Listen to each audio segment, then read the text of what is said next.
안녕하세요. 40대 중반 맞벌이 부부입니다.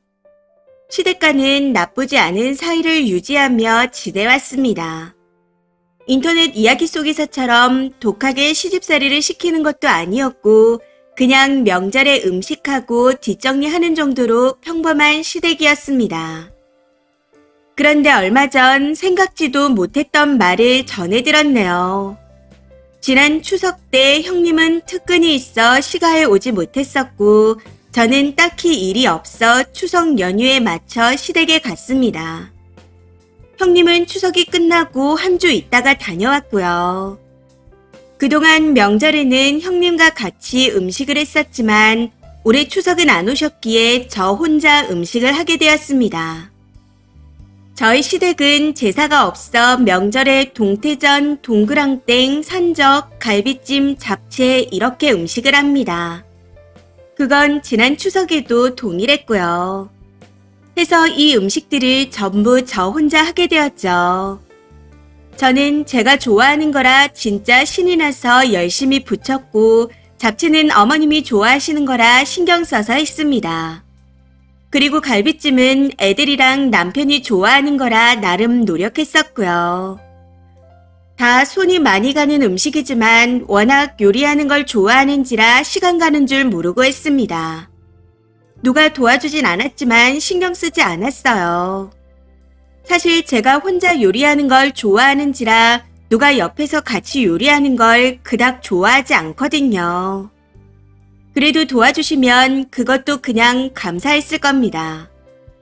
아무튼 그렇게 음식을 전부 끝내고 다 같이 식사를 했습니다.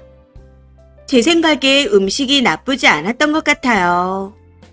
어머님도 전이 예쁘다 칭찬하셨고 잡채도 맛있다 했습니다.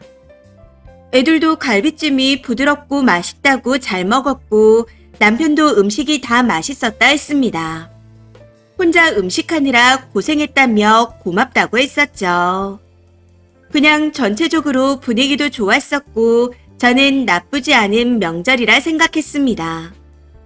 그런데 문제는 며칠 전 형님과 점심 식사를 했는데 형님이 이상한 얘기를 전해왔다는 겁니다.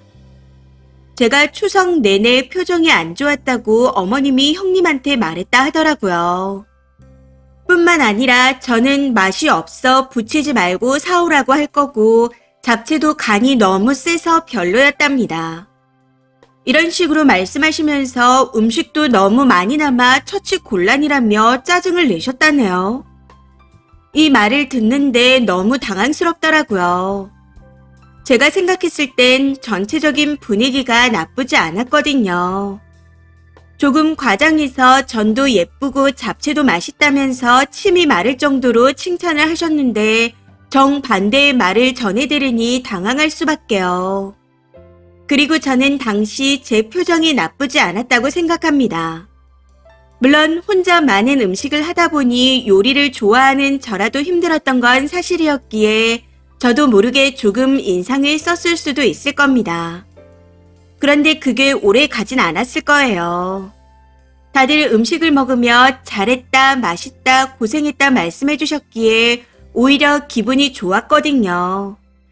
그런데 뜬금없이 저런 말들을 전해 들으니 순간 좀 멍해지면서 어머님이 이중인격인가 싶어 소름이 돋는 것 같았습니다.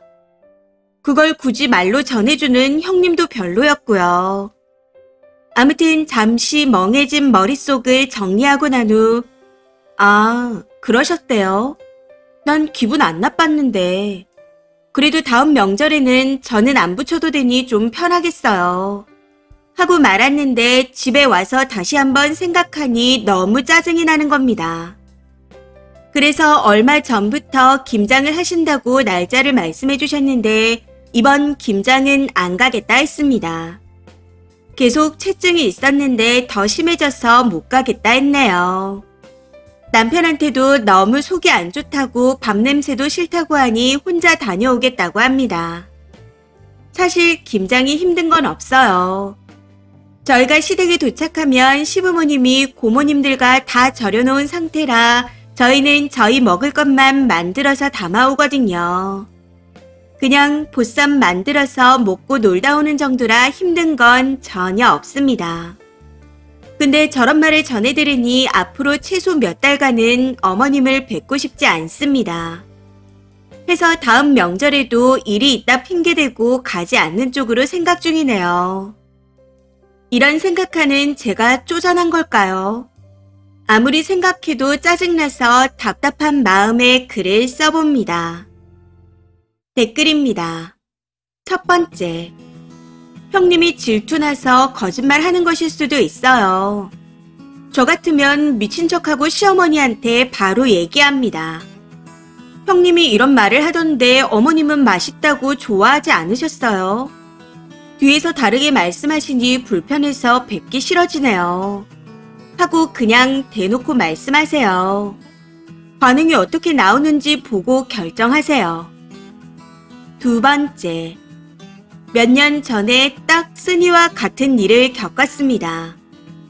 명절이 지난 뒤에 멀리 사는 형님이 전화로 얘기해 주더라고요. 어머님이 동서 이러이러하다 얘기를 하시네 하고요. 그래서 제가 아 그래요? 하고는 그날 남편한테 얘기하고 이 기분으로는 당분간 뵈러 못 가겠다 거북하다 했습니다. 이후 남편이 혼자 시댁에 갔더니 어머님께서 왜 혼자 왔냐 물어보셨다 하더라고요. 그래서 남편이 엄마가 며느리 뒤에서 욕하는데 오고 싶겠어요? 하고 말씀드렸더니 그 자리에서 어머님이 저한테 바로 전화하셔서는 그런 말 한 적 없다고 펄쩍 뛰시더라고요. 그러면서 내가 어떻게 해줄까 물어보시더니 바로 형님한테 전화하셔서는 네가 땡땡이랑 나를 이간질하냐? 라고 하시며 소리를 지르셨답니다. 놀란 형님이 저한테 톡으로 당장 전화하라기에 형님, 저한테 이래라 저래라 명령하지 마세요. 이렇게 답장했더니 조용하더라고요. 그런데 시간이 흘러 어머님께서 저한테 형님 험담을 하시네요. 그래서 어머님, 형님에 대한 안 좋은 얘기 제 앞에서 안 하셨으면 좋겠어요. 저도 같은 며느리라 듣기 거북해요. 하고 말했더니 얼굴이 뻘개지셔서는 그냥 말씀을 접으시더라고요. 세 번째, 님은 할 도리를 다 했는데 속상하실 것 같네요. 일단은 형님이 문제입니다. 말을 옮긴 것도 잘못됐지만 형님이 거짓말하는 것일 수도 있어요. 사실이라고 해도 다음부터 음식 안 하면 되니 그걸로 편하다고 생각하세요. 너무 마음 상해하지 마시고요. 네 번째, 저는 반대로 형님이 저에게 뒷말한 걸 시어머니를 통해서 알게 됐어요. 그날 바로 형님한테 시어머니께 그런 말을 한 게 맞는지 확인했습니다. 형님이 뒷말한 건 맞았고 그걸 시어머니가 부풀려서 얘기한 거였어요.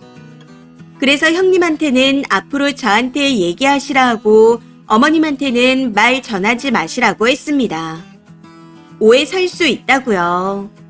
그 이후에는 그런 일이 없었어요. 님도 시어머니께 꼭 확인하시고 늦게라도 형님한테 말 전하지 마시라고 해야 해요. 다섯 번째, 일단 가족들이 다 모인 곳에서 이야기를 하세요. 그래야 진실이 밝혀집니다. 이 일은 시어머니와 말을 전한 형님, 그 두 사람에게 쌍으로 엿을 먹여야 하는 일입니다. 그러니 모든 가족들이 모였을 때 터뜨리세요. 이번 사연은 여기까지입니다.